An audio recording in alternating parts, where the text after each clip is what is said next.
Շնորհակալություն լրատվամիջոցներին, որ աջակցում են այս հարցի լուսաբանմանը։ Այս պահին մենք կավարտենք այս մեր բողոքի գործողությունը, բայց բողոքի գործողությունները լինելու են շարունակական մինչև դադարի այդ ապօրինի շինարարությունը։ Այս պահին կարող ենք ասել, որ տարբեր ուղղություններով, այդ թվում նաև իրավական ուղղությամբ հայցեր են ներկայացվել դատարան։ Հայցերին դեռ այդ մեր ակնկալված ընթացքը չի տրվել, դատարանները ձգձգում են, բայց այնուամենայնիվ այս ապօրինի շինարարությունը կանգնելու է, այդ Ադամիկում ՍՊ-ին կոչ ենք անում այն գումարները, որը փոխանցել եք Աննա Հակոբյանի ֆոնդերին, ում հետ որ գնացել են ձեր ներկայացուցիչ տղամարդիկ ճաշելու, փոխանցելու, դա լինելու է ապարդյուն։ Ինչքան է գումար ծախսեք, այդ տարածքը լինելու է կանաչ գոտի։ Դա չի կարող լինել այդ ձեր երազած, ձեր ախորժակը բավարարող, շուրջարում է ներքև զրոնիշից 3 հարգանի ստորգետնյա տարածք և չի կարող լինել 9 հարգանի այդտեղ շենք։ Դա բացառվում է։ Այդ նույն այդ Ադամիկում ՍՊ-ի ներկայացուցիչները, ովքեր մեզ հայտնեցին, որ իրենք քավոր սանիկ են Ավինյան Տիգրանի հետ, նույնպես պատժվելու են, այն էլ ստանալու են քրեական պատիժներ։ Այդ օրը գալու է, հիշեք ձեր անցյալը, հիշեք ոնց է գաղթել Արցվաշենից, երբևիցե Երևանում ոչ մի բնակության հնարավորություն չեք ունեցել, հիմա եկել եք երևանցիների տներն եք քանդում, դա ձեզ չի ներվելու։ Ադամիկում եք, Վահրամ, չգիտեմ, Ադամյան եք, ով գնել է այդ տարածքը կոպեկտերով, հետո խարդախ ինչ-որ գործարքով վաճառել է Ադամիկում ՍՊ-ին, որը նույն իրեն է պատկանում բազմեմասով։ Այսինքն մենք բոլոր այդ փաստաթղթերի հետ ծանոթ ենք, ձեր խարդախությունները արձանագրվել են, այդ խարդախություններին ընթացք է տրվելու իրավապահ մարմինների կողմից։ Մի մտածեք, որ այդ ընթացքը շատ ուշանալու է։ Այսքան այսօր։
ո՞նց տարած է։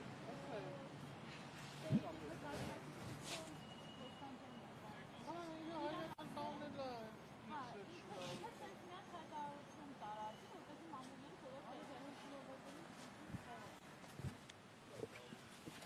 Կտավներս։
Սենց ասում, ստեղով էինք անցնում, ասացեցի լավ